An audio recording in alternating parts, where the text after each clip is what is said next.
All right.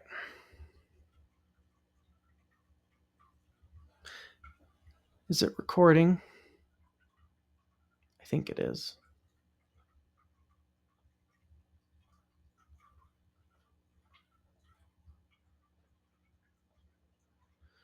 All right. So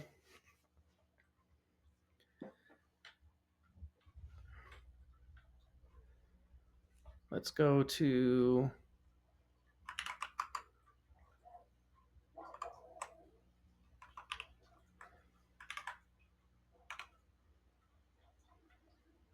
okay. So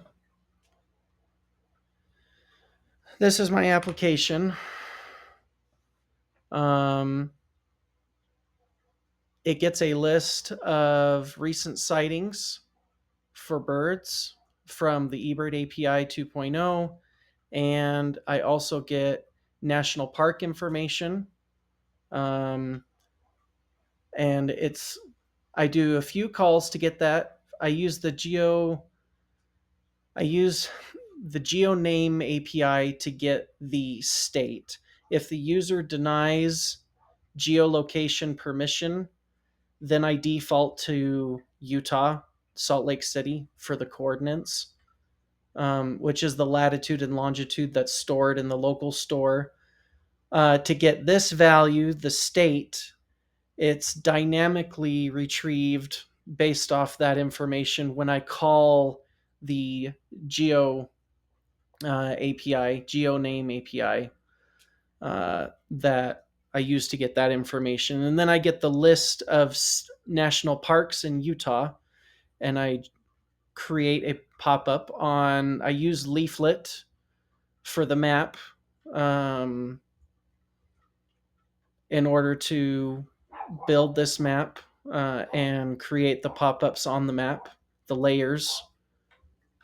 And you can click on them and it shows the recent sightings, when it was observed, the location, and the time, 1527. So, anyways, if you hover over the top, it'll show a green underlay, and if you hover over these items, then it will these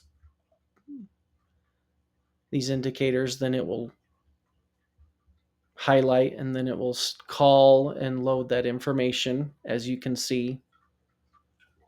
So I asked for the closest national parks, and Timpanogos Cave came up. Um, Golden Spike is up here. So, anyways, and if you go to local bird sightings, it will just show the bird sightings. And if you go to home, then it will show all of them, but you got to wait for the national park information to generate again. So, anyways, if we go to external sources, this is where most of the calls are made. I had to do routing because of CORS issues. I provide my API key. This is the this is the parks state code. So state code, I pass Utah, and then I limit it to 50 just in case there's more than 50. Utah has 15 national parks, or 16 national parks or monuments. Anyways, and I do subsequent calls. So the first call gets the list of them, and then for each park in the JSON payload that's returned, I want at least one activity. So I get the activity, and then I add the marker to the map.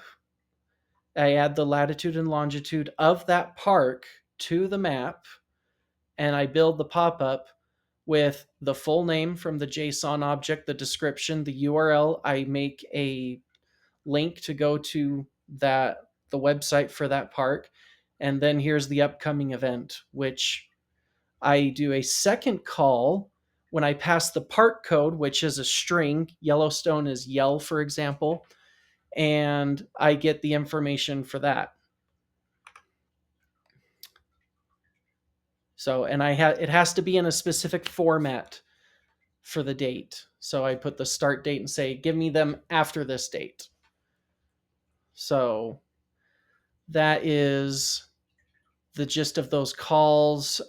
Here's the eBird API and the routing for the Vite code to compile everything. Here's that stupid cores thing. I hate the cores, but I got it done. And here's the index HTML. It's very minimal, as you can see. All of the content, here's the map. All of the content for the site is dynamically generated with JavaScript for the most part. So here's the main JavaScript that calls all the others. So bird data, get state code, this is the geo names that I had to do the core stuff as well, where I had to reroute so that I could get it to work in production, and the netliffy. So anyways, header, footer, national park, and the bird watching. So this was my application. I just have one style that has everything. So very minimal, but and I had to configure, this is all that rerouting stuff. I had to learn how to do all this because we didn't really talk about it in using netliffy. I first time using it, just figured it out. So anyways, I've learned that you have to include this query parameter. Otherwise, this splat just includes the URL. It does not include the query parameters, and I have them so that I can do dynamic calls. Anyways, I'm over my 5 minutes, I think. But anyways, that's the application.